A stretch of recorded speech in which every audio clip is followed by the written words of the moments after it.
How do you think restoring Hartley Village will change how people feel about their community? It will change how people feel immensely, and very positively, more importantly so, because people will see that civic heritage is actually a strength, not a liability in the modern day age. All these common misconceptions about restoration being too costly and a cost of living crisis. No, not necessarily. We can have higher quality design if we work together, something I'm very proud to have achieved with the Bootle Area Action Plan just next door. Where do you see Hartley Village in 5 years' time?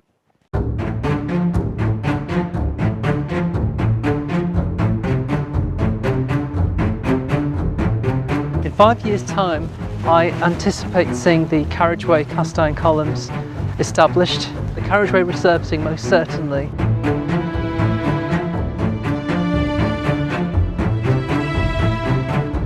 So what would it mean to you if the factory in the village was renovated to its former glory? It would be lovely to see.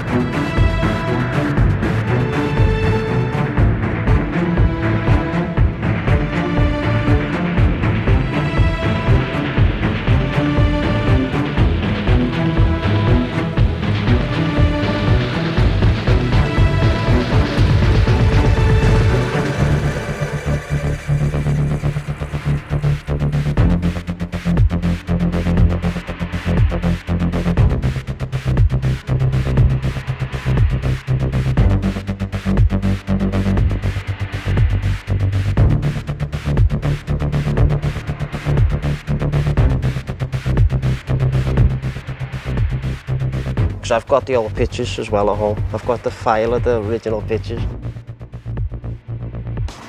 Dad kept all these things.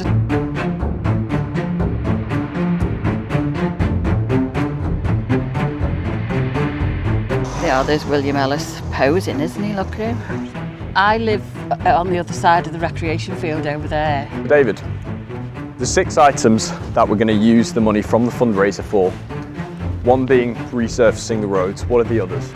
Well, that it needs a lot of work. We're looking at some carriageway resurfacing of an unadopted piece of land at Hartley Avenue.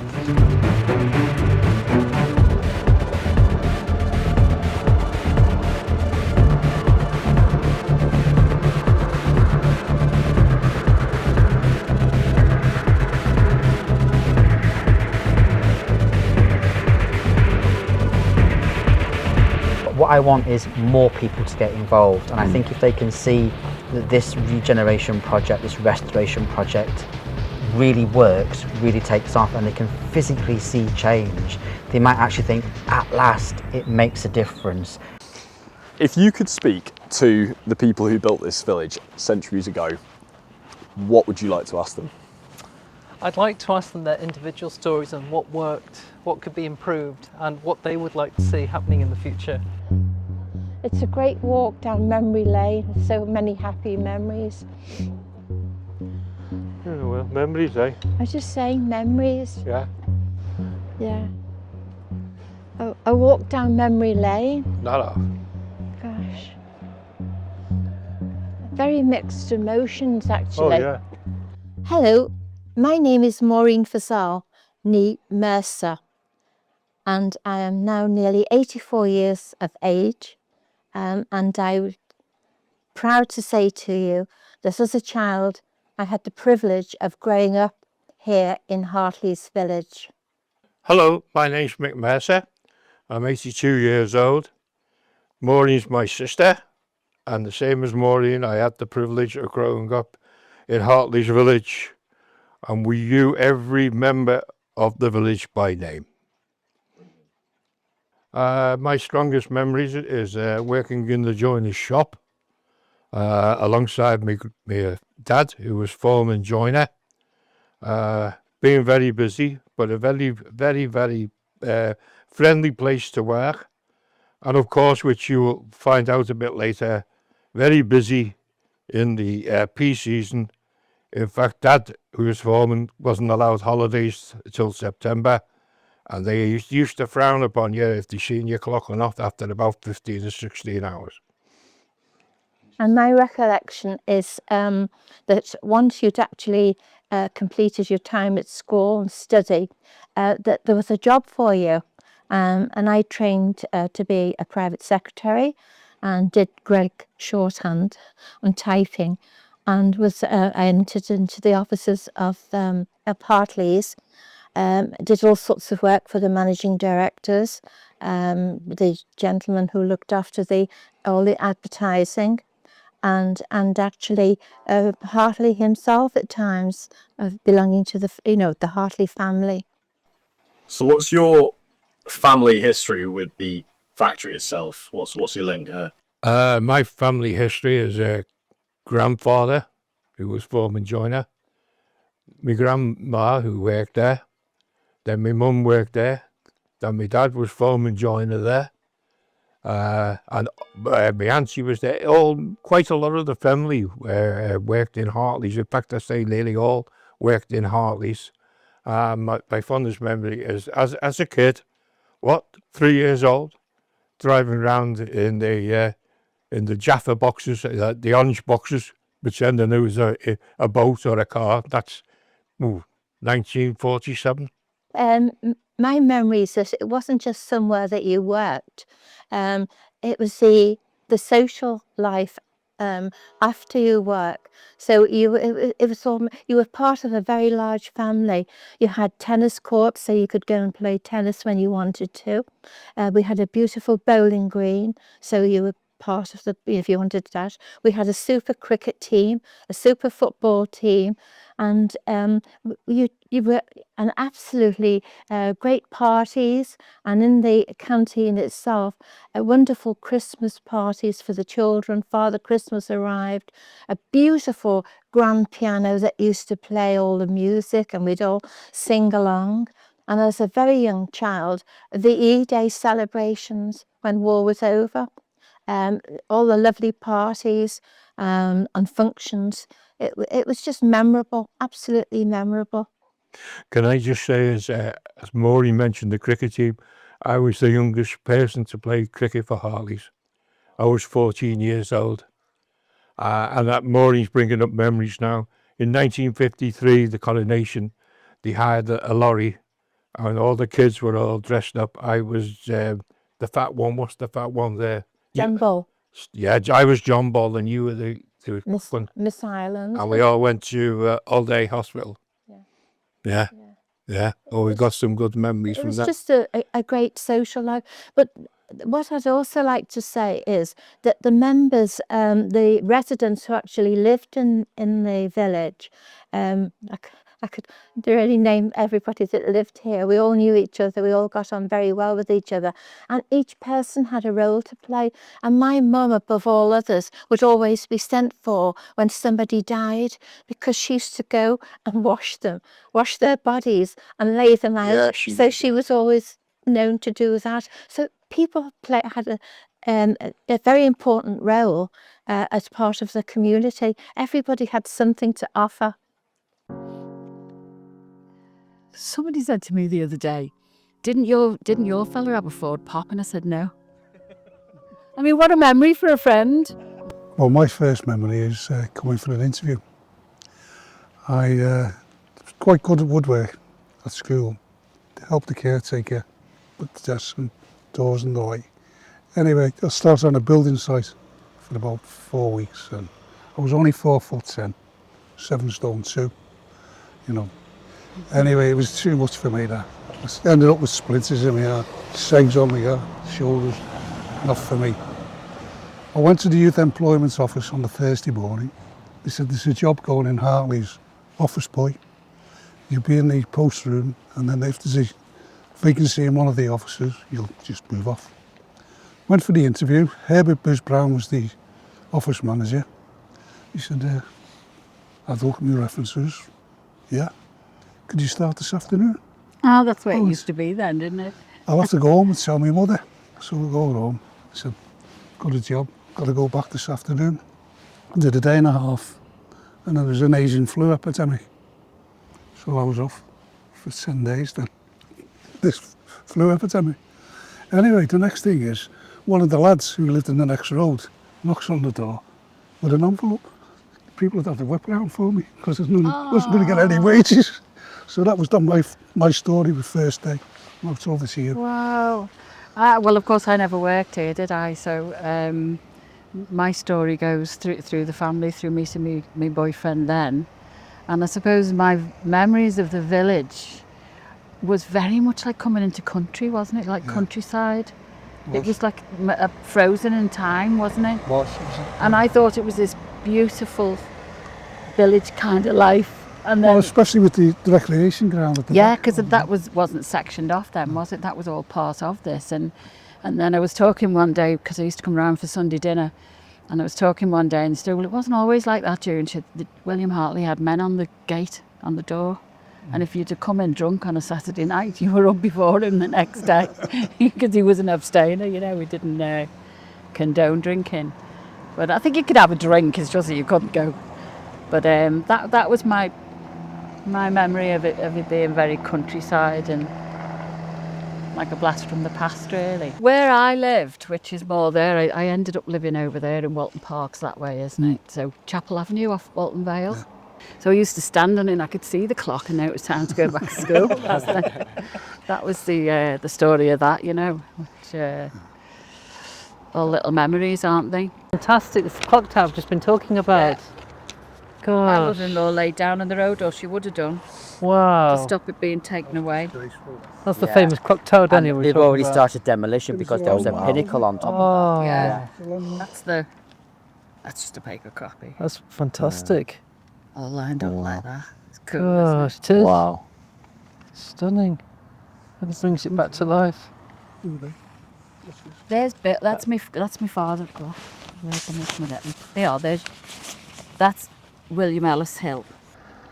So I don't know whether you recognise anybody.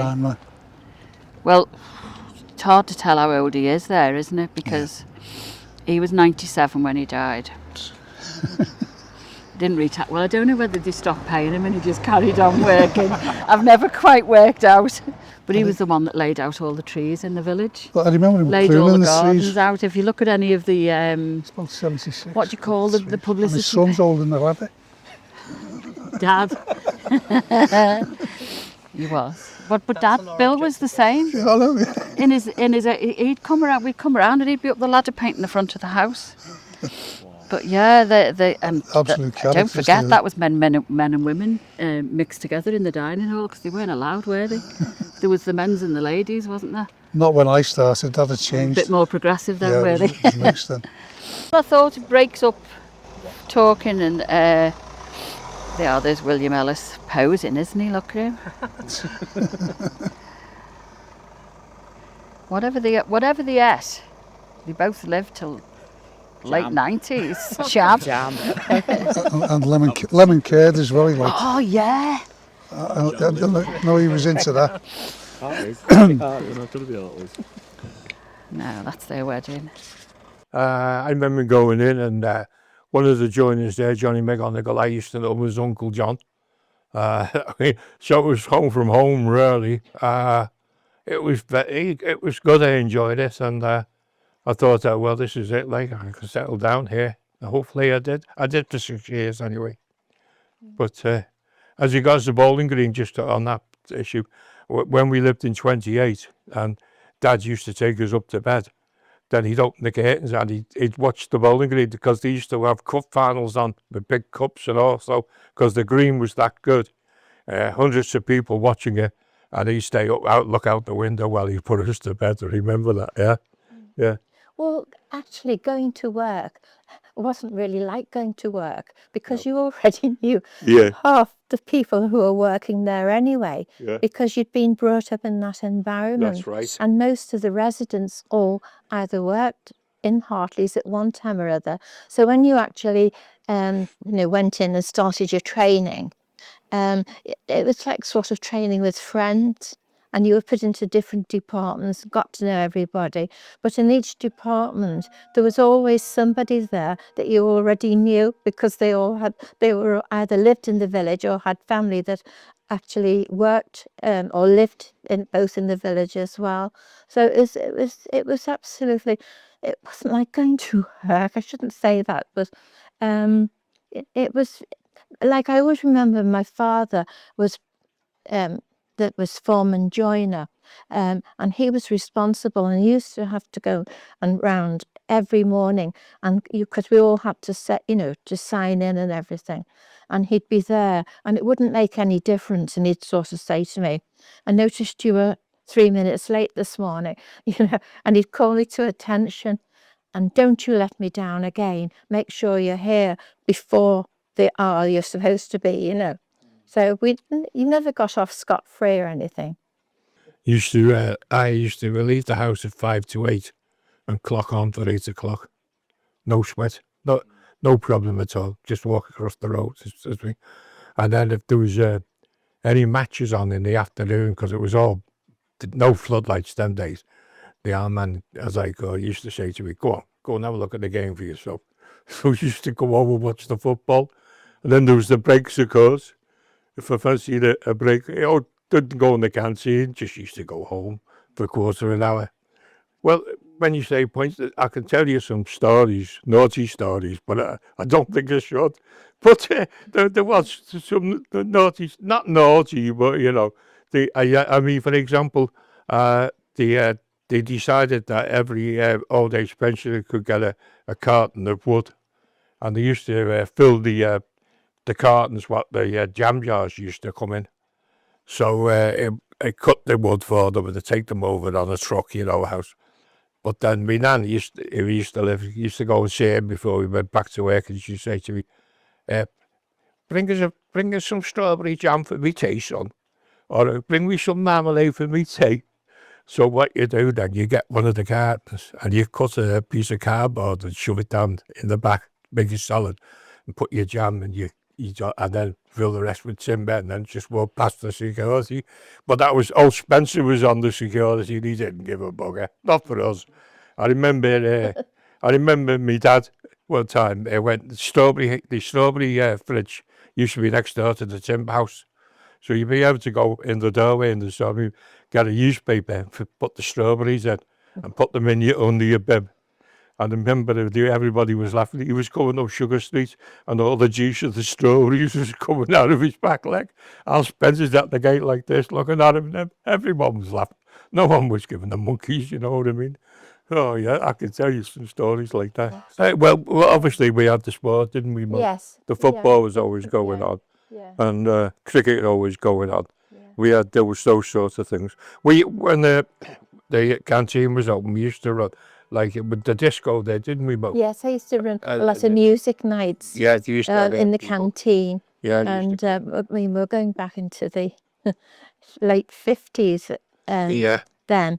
And so we used to use the canteen then to sort of introduce music to people and the different artists that were sort of featuring in Liverpool, and like the Beatles were just coming to their own. And I used to dance, go to show dancing in the Aintree Institute.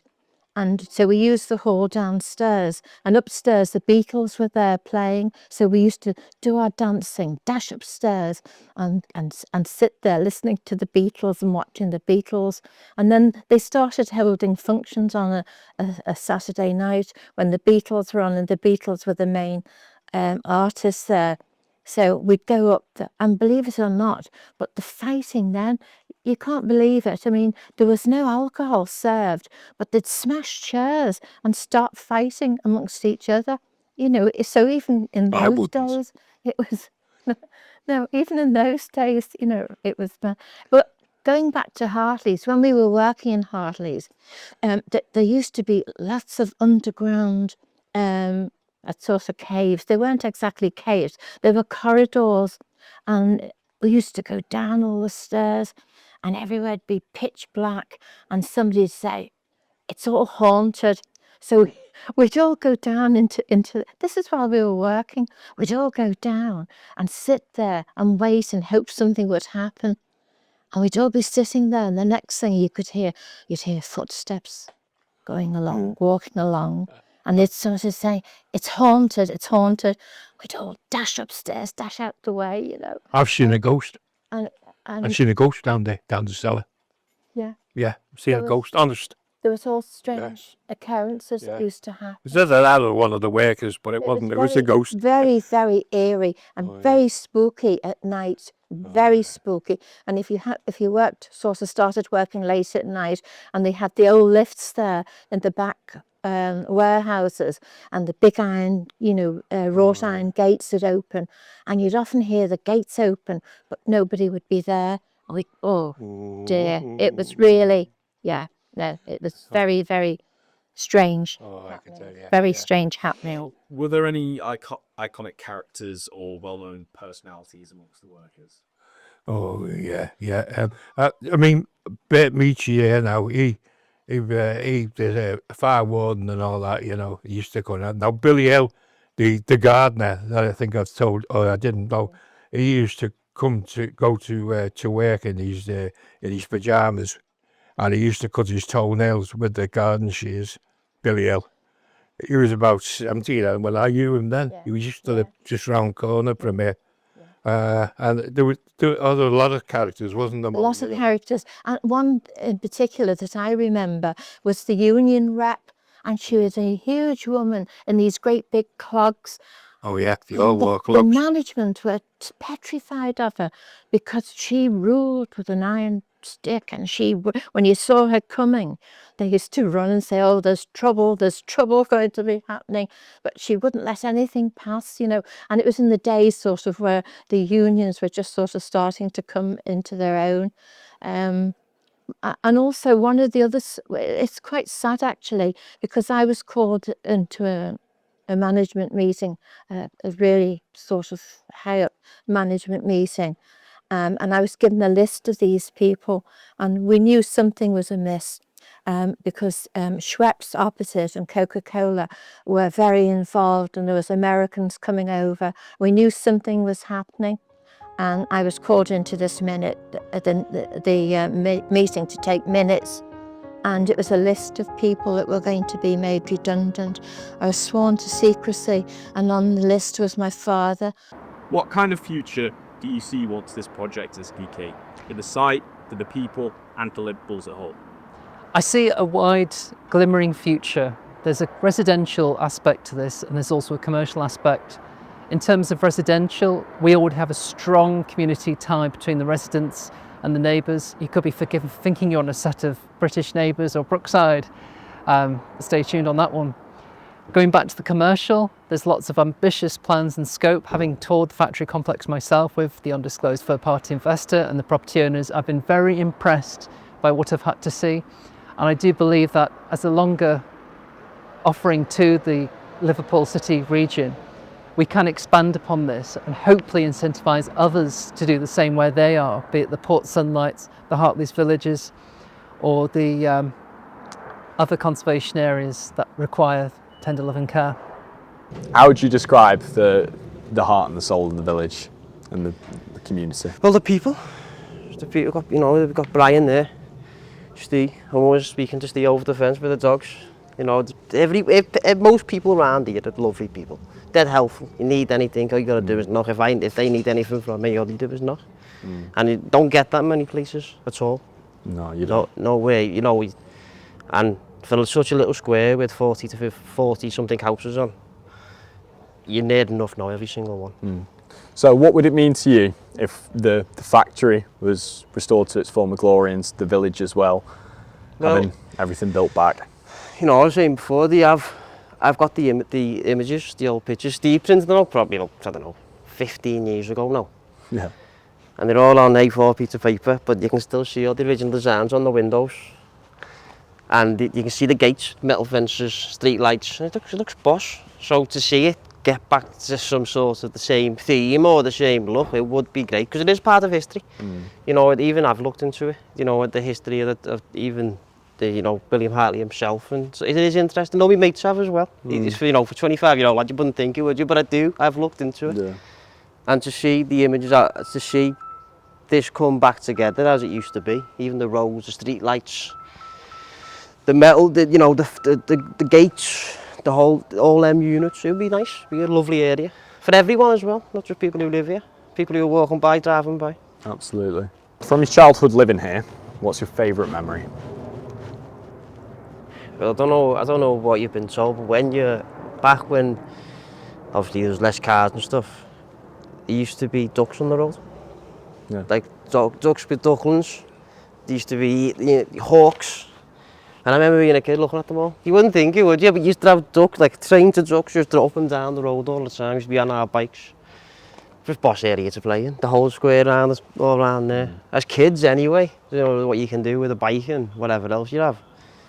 But yeah, that'll probably be one of the best memories I've got really. I'm probably only about 5. But being a 5-year-old, looking outside your gate and there's ducks everywhere and your dog's there with you, it's great. That's what it means to me, like. Yeah, so the community, all of them. Yeah, the best just memories bringing in. Yeah, but even at the street parties as well, it's probably probably a bit older, 10 years old. Even the street parties, all the old people closed off all the street. Yeah. Hopefully got permission, all tents up. And there is some good memories, like that's why I bought it off them. Yeah, that's why I purchased that house, because of the area. And you don't find many areas like this now with the community and people, and you know, even anyone here. I knock on the door 9 o'clock at night in the day and you chat for 2 hours and you go, you know, it's 11 o'clock at night, best get in. You just don't realise where time flies about the conversations you have with people. So with so much history around Liverpool, why do you think Hartley Village and the factory is one of the most iconic and most important places in Liverpool? About the age of it. It is old. Yeah, very old. It is old. It has got history to it. I know you go through town, you see the history that has. But this has got some serious history to it, you know, just due to the age of it. You know, what's on the side, 1839 or something like that on the signs. You know, it's something you look at in town, you go past and you see, you know, St George's Hall or something, and you see that and you go, well, it's old, isn't it? But that's just as old. Yeah. Yeah, it is just as old. And even the history due to the factory as well. Yeah. The history due to the factory, you know, quarter of the world's oranges were brought from there and made into jam. So if this factory was restored back to its former glory, you'd have people having jobs, more jobs in the area, economy going up, people with school, well, going to school. There's a school right across the street from the factory as well. People bringing up families in this area. How would you like to see, or what would you like to imagine in 5, 10, 15 years time when everything's up and going? How would you like to see that?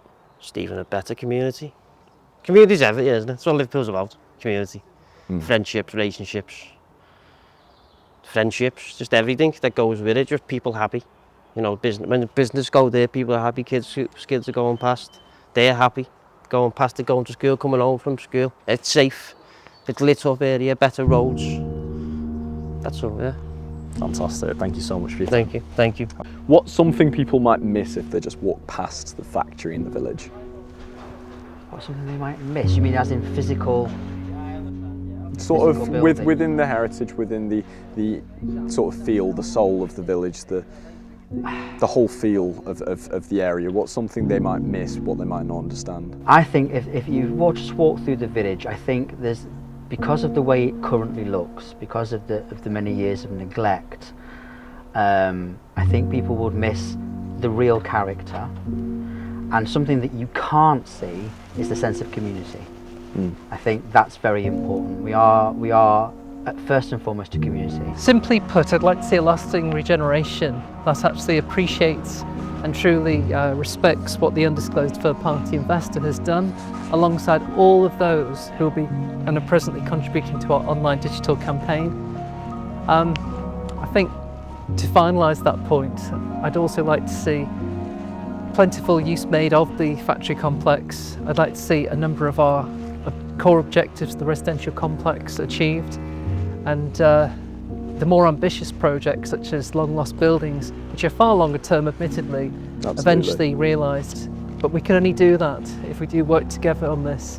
You know, be it your £1, £5, £100 more, we have to collaborate because we don't get a second chance at this. Absolutely. How do you think the Hartley factory, once fully restored, is going to benefit the community here? It's going to benefit the community immensely, because if we can open up this conservation area to the wider public, then we can demonstrate that other conservation areas, non-designated heritage assets, are worth saving. This conservation area, which was given its due status in 2011, has undergone a terrific transformation since 2024. As beginning with the chimney tower spire, that has undergone a lot of personal expense from the undisclosed third-party investor, and we're hoping that that can be used as a driving force to get more support in terms of preserving and enhancing the conservation area, be it cast iron lampposts, street planters, bins, or pretty frankly reinstating lost features such as the longer lost buildings in the longer term. Yeah, my name's Ken. I've lived in Hartley Village for the last 20 odd years. It's a nice place to be. Well, obviously, otherwise I wouldn't have been here for 20 odd years. Always had nice neighbours. Audrey, the neighbour next door, she was born in this village and lived here her whole life, and she died not long ago, unfortunately. Like I told you before, we're currently looking after the feral cat she was looking after. Okay, so what does Hartley Village mean to you personally? Oh, it's my home. I live here. Like you say, I've lived here for a while. I continue to live here as well. What I'd really like to see is the place improve and get better. When you think about this place, what is the first memory or image that comes to your mind? Walking in my front door. Walking in the front door, coming in my hall and, you know, being comfortable. That's what I think of this. Well, this area, well, me home in particular. But like I say, I've had no issues with my neighbours and get on quite well with most of them. And how long have you known about the Hartley site, and when was it like, or what was it like when you first saw it? Oh, my house. No, so the Hartley factory. The Hartleys, the only time I knew about the Hartley site is that when you weigh up, you come along the main road, there's just a road up here, and the first thing you can see is like business units. So you don't realise there's actually a housing estate here. That's why it's been so quiet over the years. What was the factory like when you first saw it, when you first moved in? Well, the factory quite run down. It was being used for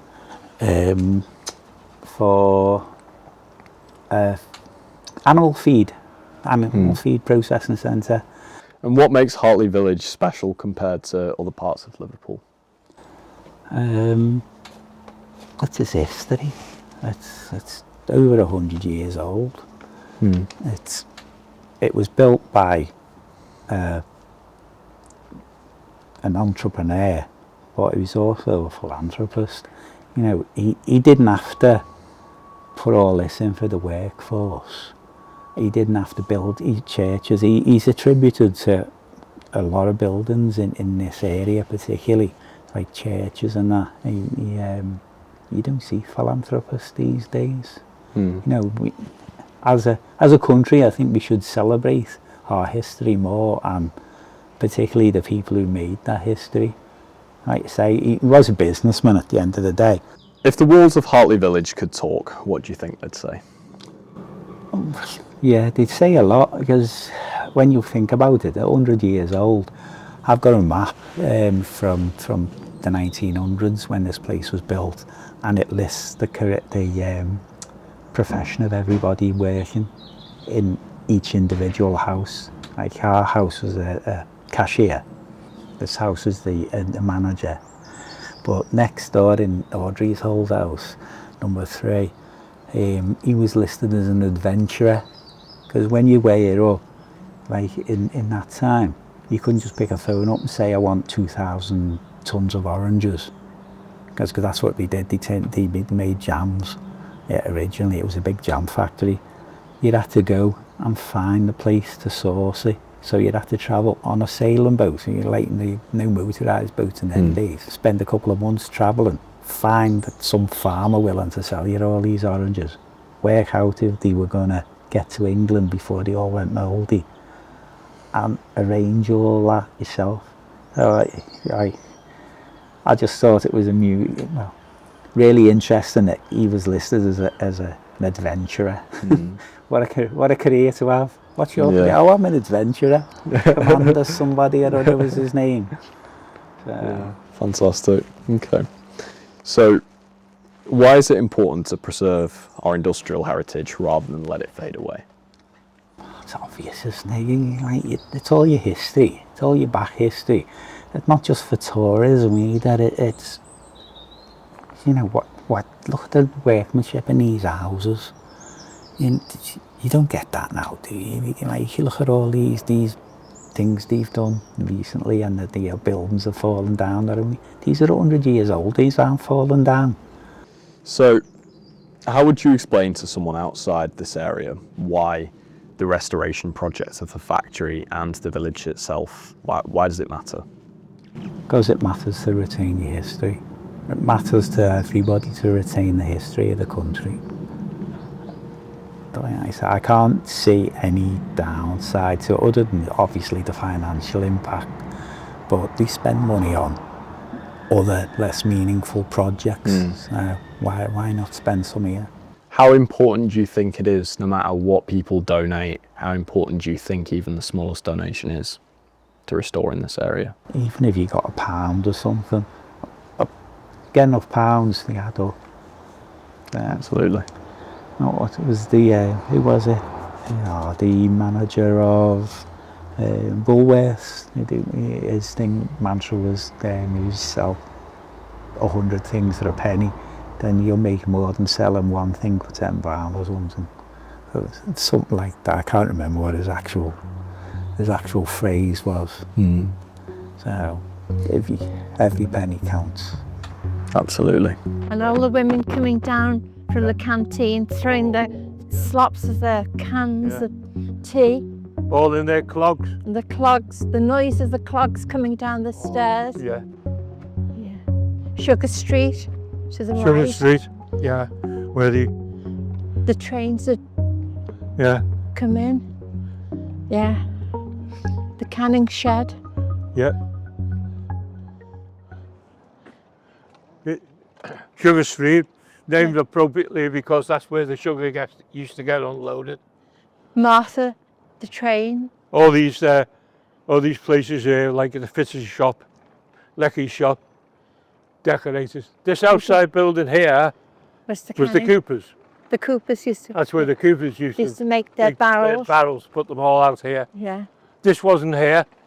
That was never here. It was just a clear run right over the wreck and down the steps, which was Hartley's, all Hartleys. Yeah. This was the garage. That used to be the garage here. At the back there was the garage where the lorries and everything used to get repaired. And park up. What more? They used to park up here. They used to park up here. That was the back wall there was the garage. Yeah. Hartley Village. This one? I don't think it's been there long, because I don't remember seeing City of Liverpool on it. No, that's not from the day that we were here. No. It was always Hartley, and it's always had Hartley's Avenue unadopted. But that's right. That's right, it did. Yeah. Now you got the... Down here we used to go to collect our lemonade. That's right. Yeah, Jones. By the name Mr. Jones and that used to sell the pop there. Yeah.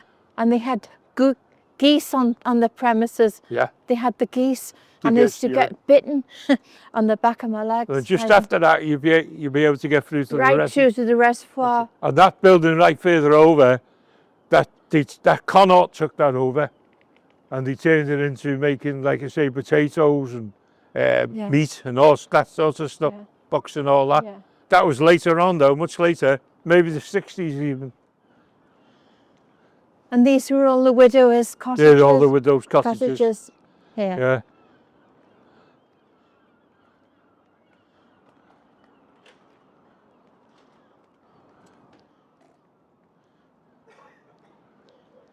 Then we lived in 28. Yeah. Yeah. My father got, he started working in the joiner's shop, and once he was made foreman joiner, then they moved houses. So the more as your job sort of became more important, then you moved house. So 38 was a larger house for us, nearer to the factory. So we started living at 24, then we moved to 28 and then 38. What was your favourite house that you lived in? The last one, 38, yeah, absolutely, because it was lovely. We had an indoor bathroom here. There were no indoor bathrooms, there were no indoor toilets or anything, so we had to go down a yard. As children, it's freezing cold. We're joined together at the knee. I've got a photograph of Mick and I taken on the bowling green, and my arms are around him, and you know, we've always looked out for each other. And my brother now, I've not been so well, so it's my brother that's taking care of me now, you know, so we're very, very close. Very close. That's Yeah. where we first lived, 24. Yeah. And my granddad had a lean-to here Yeah. just after the war. Yeah. And all the tin hats, hard hats, and the gas masks and all them here, all in there, all the war stuff in there. Yeah, lean-to on it. Yeah. 24. Yeah. I don't remember this building, do you, Mo? Which one's that? This one here on the right. I don't think it No, was that's built. been obviously. I don't remember That's that been being built then. erected, hasn't it? Yeah. No, that was not never here. No. That's been erected. Yeah. Because you used to be able to have a path Go right straight across through there. here. Yeah. Yeah, so you'd walk straight onto here, and then all the barrels would be, you know, stacked over high here. up on the field over here. I don't know what that is. And then No. we'd come down here. We'd all meet up here. We all met down here. This first one was Llewellyn, Yeah. and then Tommy Musker moved in next door, Yes, if you yeah. remember. That's the gate to the Yeah. bowling green. Yeah. Mm. Yeah. Recently built, it's not that long ago. Well, what? 1945, 46. That was the only house that got, not destroyed, but the only house that got bombed. Yeah. And across the way there, we used to build our bonfire. Massive bonfire. It used to come out because it was that big. Fire engines would come down. Hartleys would give us all the pallets.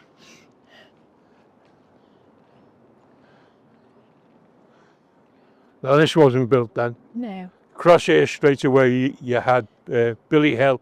You'd had and all the Steve prize, Tyler. all the allotments. That they do with the gardeners. Carers up here, was it then, yeah? Huh? Carers, the meat people. Steve Tyler and Billy Hill and all them. Yeah. They were the gardeners. They used to have it all at the front, and Yeah. at the back was the allotments. And then further up, maybe about halfway, you'd have your tennis courts then. And then you'd have your grounds, wouldn't you, Mo? And then Inglewhite, the big Yeah, house and then as Inglewhite. well. Yeah. So that wasn't there then. You would start off then with all your bosses really, this end block here.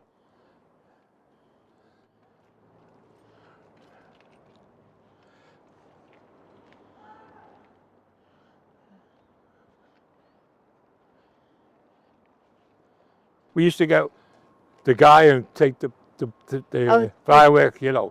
Penny for the guy. And then she'd come and divide the fireworks out for her. Colin Hughes lived in one of these, number 6. I Number think. 6. Yeah. Yeah, that's Hughes's. His mum used to play the piano. That's right. We'd all go and sing. Yeah. Colin lost his eye. Yeah. We were out playing one day and one of the lads threw a stone, hit him in the eye. Lost his eye. Yeah. Yeah.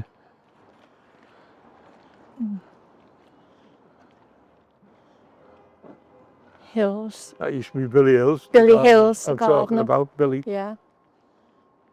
And then you used to get Winch, as we called him. Winterson. Winterson. Yeah. That was his house, wasn't it? The big one there.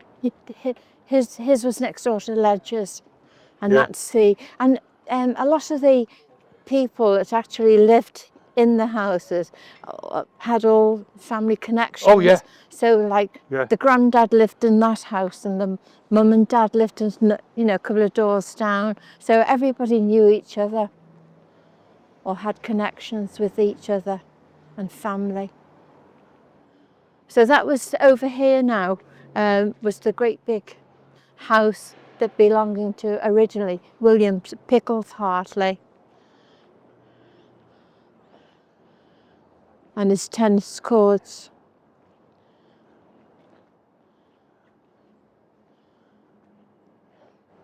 It's a great walk down memory lane, so many happy memories. Yeah, number 2, the brick boss. That was Winterson's house, and then his son lived in number 10 at the That's other right, end. the one that got done. Yeah, yeah. This is Llewellyn's lived in this one. No, Ledgers lived here. Ledger, Nick. that's right, Mo. Not Ledgers, Llewellyn. yeah. Lived in this one. Yeah.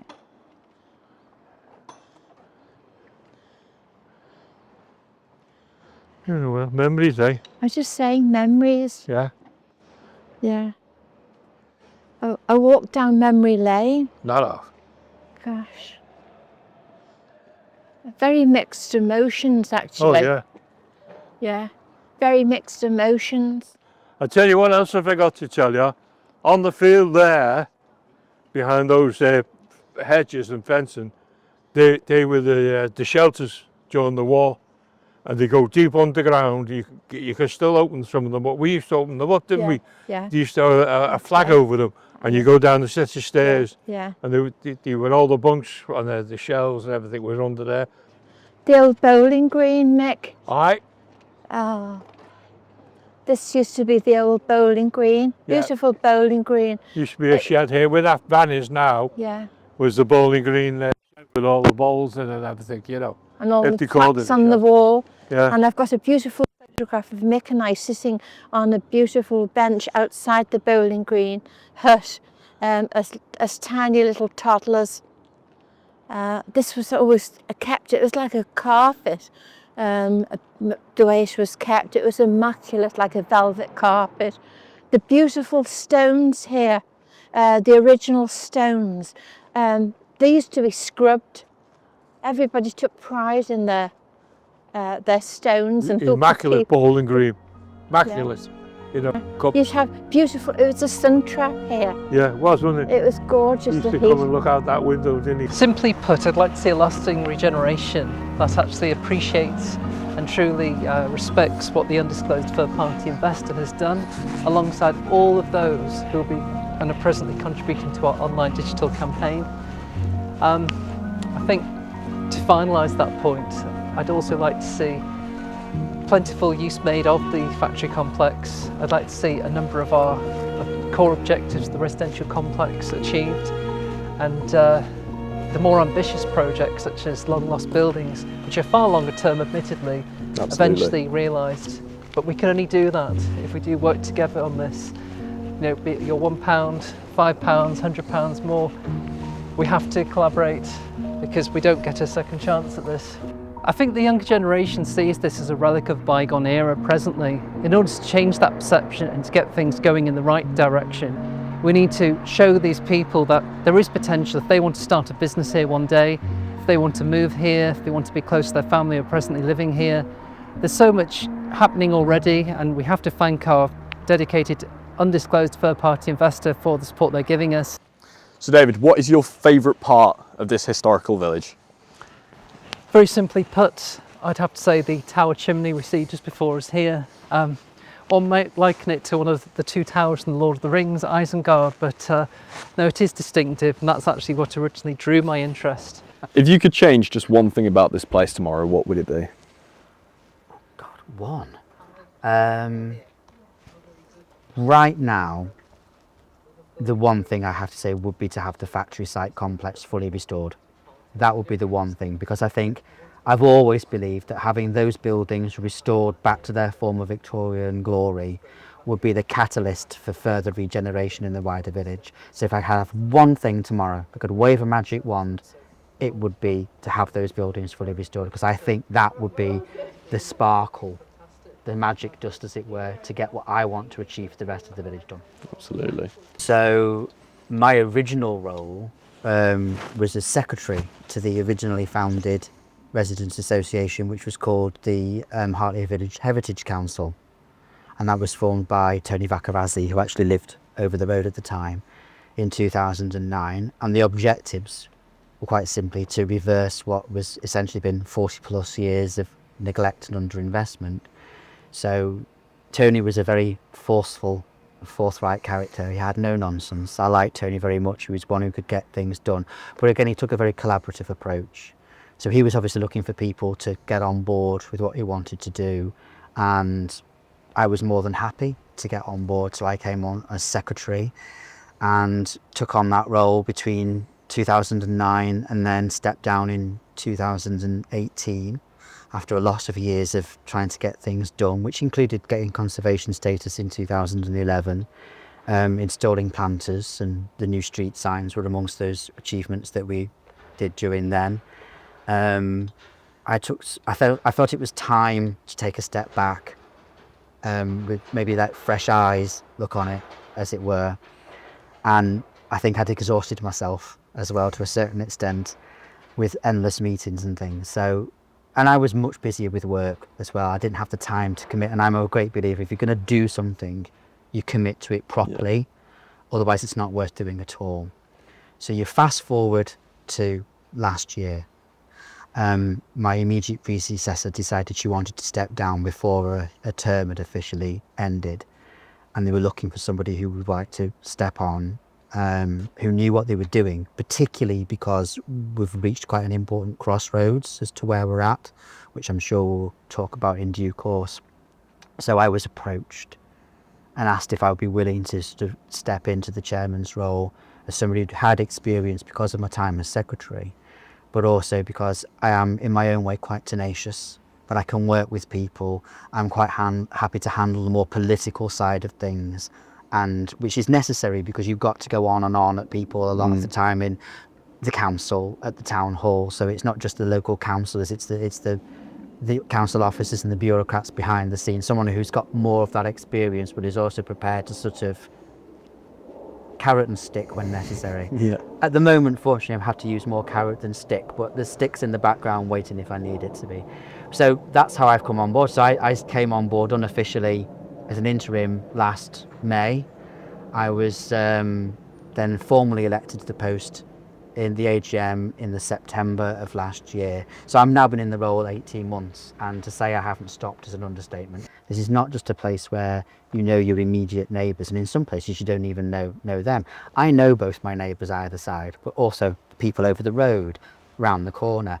We have events, we get together as a community, we do things. A lot of that has eroded over the years because a lot of the people who've been long-standing residents for many years that I knew when I first came here 20 years ago, they've sadly passed away or moved out. So some of that community stuff has eroded slightly, but I think if you were just to walk through the village, I think you would miss that kind of vital essence that we are a community here, and our history and our heritage matters to us, but also the future of the site matters as well. And I think you miss that feel. I think a lot of the character has been eroded as well in terms of what you see. I think what people see is that, oh, this could be really, really nice, or oh yes, this is beautiful, but sadly, yeah, they just walk past because they just see something that's been neglected.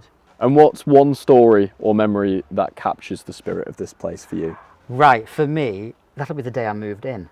So it'll be coming up to 20 years in January next year. And the day I moved in, I'd literally walked into the house, had unloaded the car, the removal van hadn't even turned up with the furniture yet, and there was a knock on the door. I was still trying to figure out where everything was going to go and, you know, find where the kettle was, you know, and a knock at the door, and there's a gentleman there at the door, and he says, "Hello, my name's Peter and I live 2 doors down, and I just wanted to welcome you to the village and say hello and introduce ourselves, and I hope you'll be very happy here. Please come and meet Daphne." So I was whisked off down 2 or 3 doors down to meet Daphne and showing her collection of gardening and allotment trophies, and a little chit chat with them, and was welcomed. And then Daphne said, "For goodness sake, Peter, let the poor boy go and get settled in. He's not even moved in yet and you're already pestering him." But that was my first welcome to the village, and that really impressed upon me the sense of community, which over the course of the weeks after that I'd moved in was reinforced as I met more neighbours.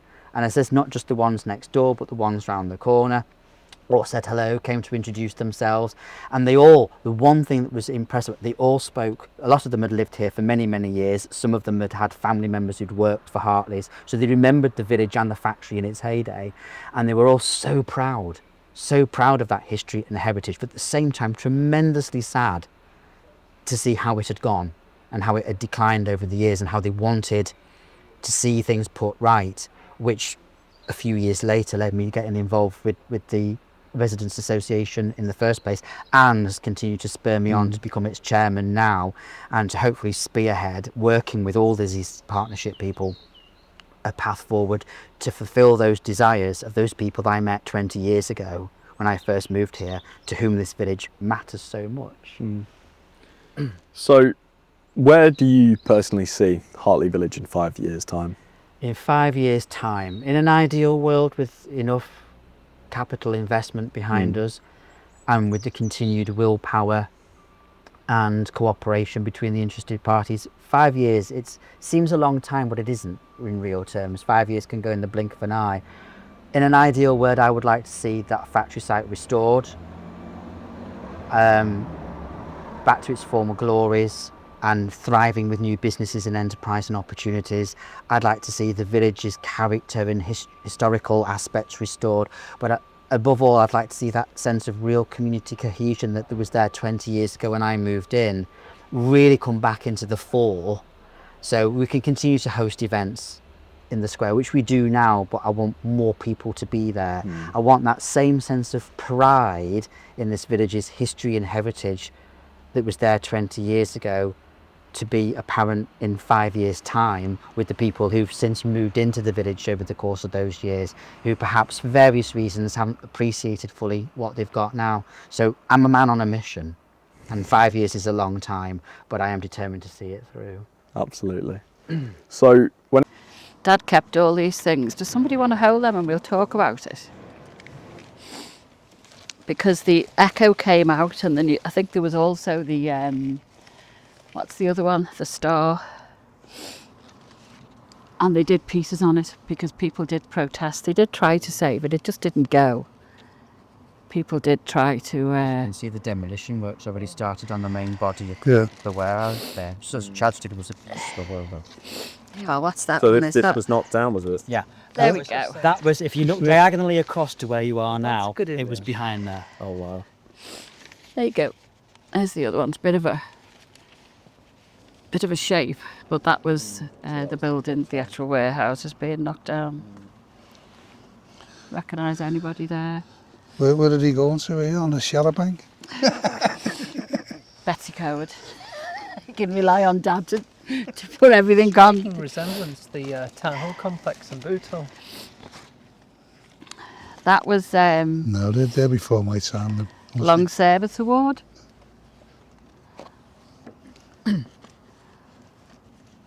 That's in the square at the back, so that's that building, isn't it, being demolished? I know George Parry. See? the clock face? George Parry there, he was a buyer. Just there. You don't realise what you've got when you've got pictures. There's a picture of one of our cars when we got married there, and we've always looked at the car, and when I realised, oh, this was all built here. It's 1976. Yeah, he was a referee in George Parry. And that was an explanation of the superannuation scheme. Hartley's had a pension that you paid into. Look at that, that's amazing. Wow. So if I could, at some point I could take you into the square and you could more or less stand in the spot where that was. In the spot where that was. What would be behind you then? So that's the back of number 1 there. Yeah. And then you've got, so if the gate entrance would be there, and so you could see the beautiful factory buildings behind. There were 3 warehouses. That was the first one with the clock tower, and there was another 2. Is that building just there? Yeah. Yeah. Yes, that is that building there. Yeah. So, and what was this? It's a long service award, did you say? That was it. Yeah. It's actually. I think there's an invitation to that as well that I've got. There's Dad's long service with the Royal Horticultural Society. So he's got it's with bar. He didn't die, did he? He kept on living. So every 10 years he gave him another bar, another bar, another bar. And if we complete the story... And there's more. There is, but I don't know how much, so we can go through them. I think they are. There's the bars. That's not marvellous. It is. The service of working in the factory. Wow. So there's his ARP. So they'd sleep in the factory. Wow. To stop it going on. If it got bombed, they'd be the first there to put the fires out if it went on fire. Yeah. Yeah. And then get up in the morning and go on the job. Was I right in thinking that during the rule, Lord Porthor said something about wanting to spread Hartley's jam all over Jacob's crackers? Oh, did he? And it was some quotation along those lines about him wanting to bomb them, and because the two factories were adjacent to each other, and that was his quip for the day, apparently. And did they get on? That's the other thing. I'm not entirely Because sure. there was a lot of different factories, you see. You could have a good feed coming up World here. War, William had You had gone. the bread factory, you had the dairy, you had 2 jam factories, didn't you? Meat factory, everything. All in Long Lane. You know, it was just something else. And then you had Sweps as well. Yeah. Jones is the sausages and the pies. Yeah. There's Bill. There's William Ellis Hill with his in his hand. That's when he went to work for Schweppes after Hartley's. So back in the day, how would you describe the soul of Hartley Village? Friendly.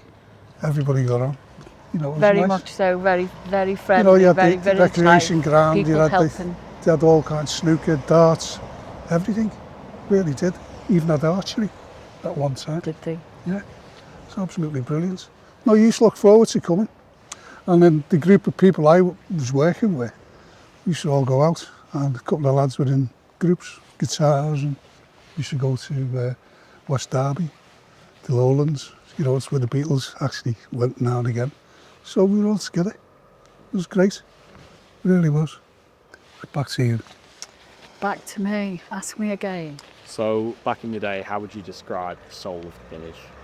The soul of the village, for me, with the actual village where the people live, it was the families, it was the people that all knew one another, all looked after one another, and I think to some point they still do to an extent. You weren't in the pockets where you just insisted on just your looked welfare. after one another. Yeah, you Yeah, it could was be that private sort of- if you wanted to. When he was a private lady, my mother-in-law. But no, she didn't let many in really. No. But that was that's I can't really talk about work, but I can the influence of the factory on the workers kind of made that. I can't think of the word at the moment.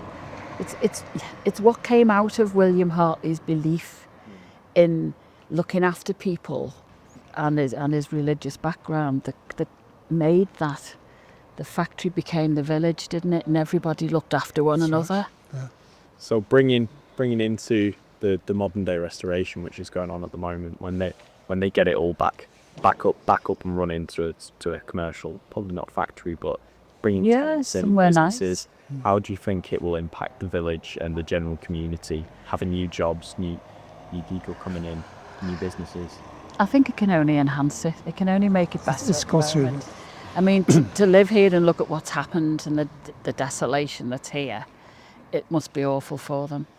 It can only enhance, and you know they are very involved in the planning of all of this with everybody else, aren't they? So they're going to get it the best that they can that will suit them. From what I've learned from what not David, it was Stephen, wasn't it? Stephen was telling us of all of the developments and how they're going to keep the cars to a minimum, and what has to go up and down here goes up and down here, which at the moment it does, without any restrictions. So I would say, yeah. But even the bosses we work with, like there was a chemist, Mr. Muir, and he used to make all kinds of different soups and fruit and jelly and all that stuff. But I was his guinea pig. I'd be going for the post at midday, and he'd say, "Get me this give me a list of ingredients, and I'd come back. Anyway, he got a job at Baxter's Soup in Scotland. He sent for me, he said, look, he said, I'm going to Glasgow. He said, no, I want you to pick up a railway ticket for me from the station. He said, here's a £5 note to pay for it. So I get to the station, get the ticket for Mr. New York for Glasgow. Yeah, son. I said, no, it's already paid for. What? So I goes back and I said, there's your ticket. He said, no, that's for you, son. And I said, I can't have that. He said, listen, you've been my guinea pig, he said, and you hail, rain or shine, you've gone out and you've sampled everything. He said, no, that's for you. I said, you better give me a letter for me, mum. £5, a lot of money. So he did. Sent it out for me, mum. You know, I'd like to thank him for what he's done. I think that was where it was. That's the type of people they were. there's two things that stand out for me, and one is Bill's sister had kidney disease. You wouldn't not have remembered. She died like quite early on. She was a young woman, Yeah. and she had kidney disease, which was probably nothing for her then. And the firm paid for her to go off to Aberystwyth for convalescence with her mum, which I think, you know, in those days was a big thing to do, wasn't it?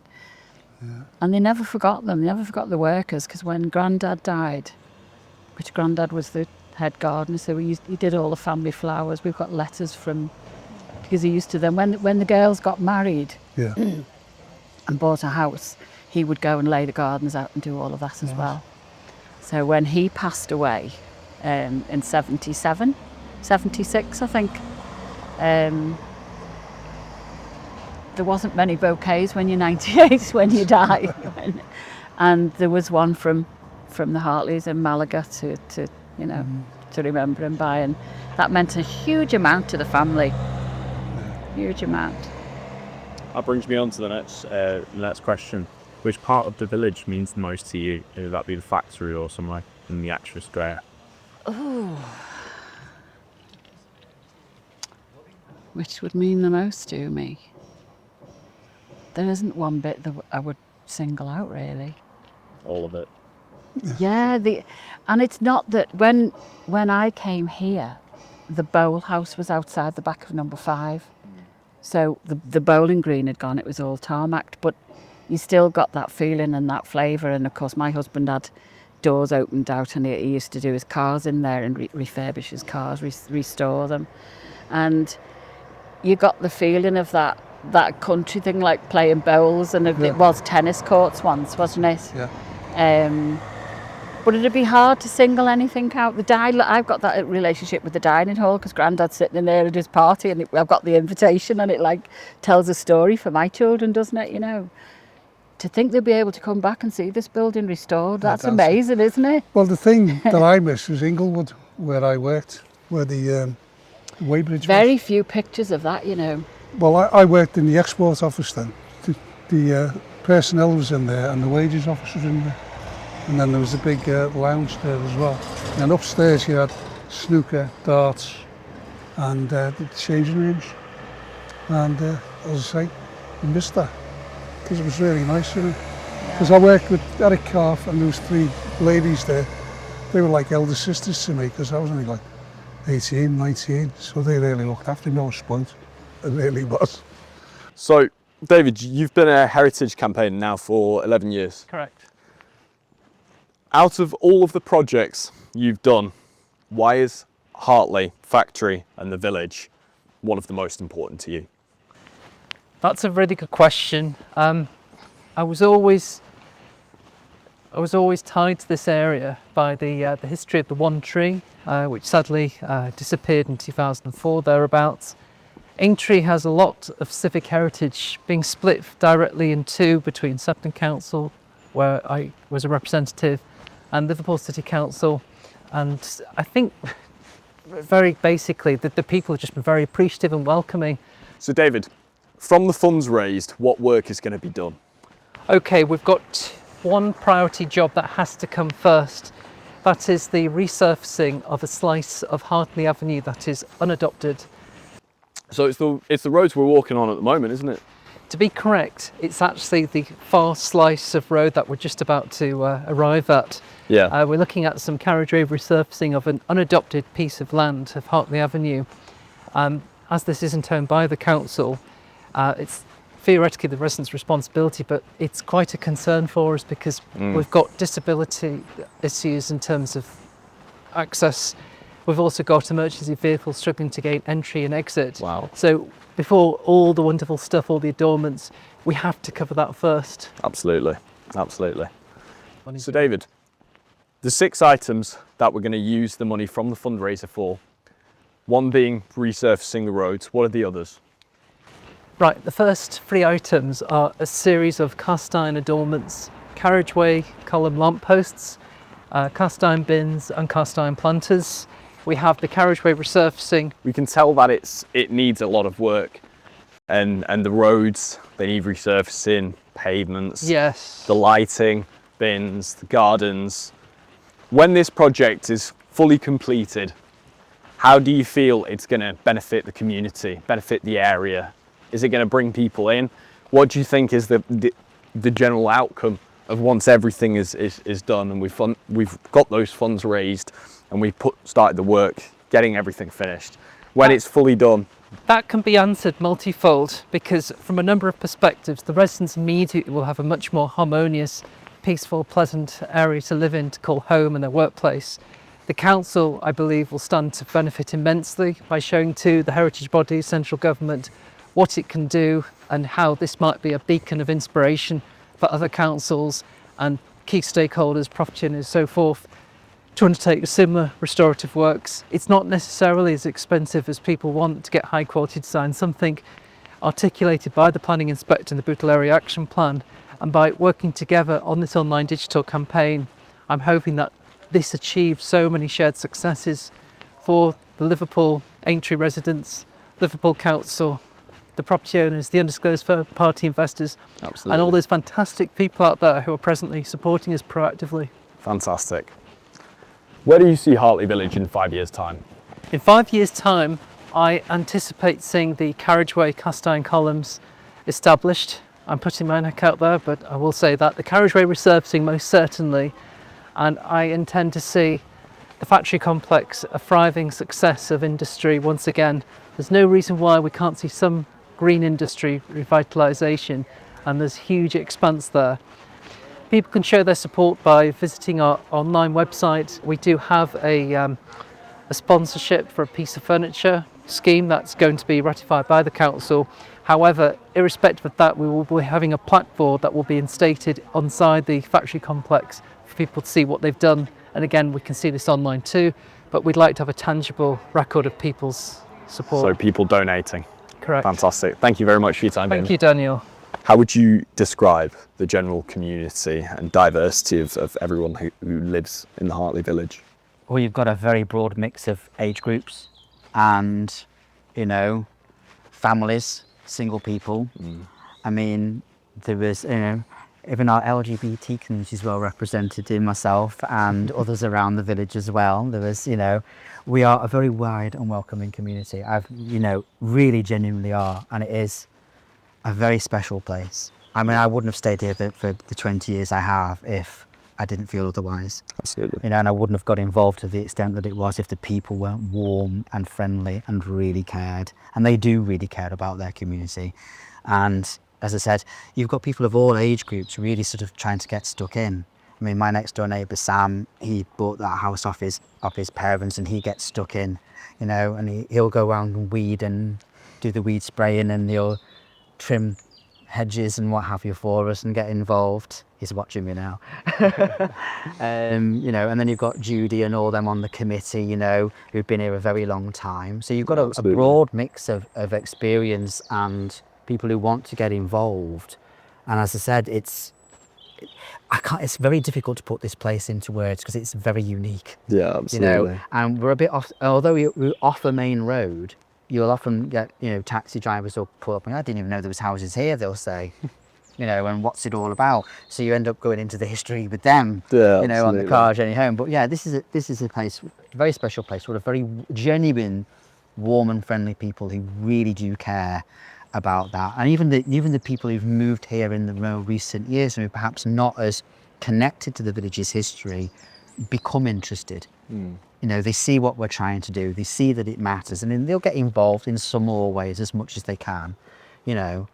And yeah, that's important. And I think you could definitely say that we're a diverse and eclectic bunch, and there's some real characters. So how important would you say it is to get the fundraising to not only restore the building, but also the community in the village, the roads, the lights, the bins? Yeah, I mean, I think because this has been such a long-term thing, as I said, we've been going at this on and off since 2009, and we make so much progress, and then stuff gets in the way, funding, bureaucracy, whatever it happens to be. And I think a lot of the residents see something, they get excited, and then their hopes get dashed and nothing happens, and they still come out and they see disrepaired roads, broken pavements, you know, and things not being done. And I think if we can get these things done, if we can get them done, it gives the community back its sense of pride, you know, and it reignites that sense in the village's history and importance. And at the same time, it's sort of like, we still meet, we still have events in the community square now, even though it's not ours. We sort of still use it, and we have garden parties. I mean, back in May, we had an event for the National Children's Gardening Week, and we got the children to plant the baskets on the gates. We put on the gates, and they planted seedlings for sunflowers and things like that. And then we had a summer garden party back at the end of July, and residents came out, and we had teas and cakes, bit of music, played bingo and what have you. Yes, I ended up being the bingo caller. But yeah, you know, but yeah, and things like that. But what I want is more people to get involved, and I think if they can see that this regeneration project, this restoration project really works, really takes off, and they can physically see change, they might actually think, at last, it makes a difference. It will hopefully restore that greater sense of community cohesion and pride going forward. You can put as much as you like into lampposts, bricks and mortar, but without the community to glue it all together, it's not worth anything, is it? Yeah. Again, the overriding sense of it is that people think this is lovely and it's important, and they do take an interest. And I can only imagine if they're doing that now, when it's in its current form, how it will be when it's restored and fixed up, that they'll come here and think, wow, this is what it should be. This is what it was like in its heyday, and there'll be a lot more interest. Obviously, new businesses that are going to come and open on the site eventually will also have that same effect. They will arrive to open their businesses, their customers will come, they'll want to have a walk around.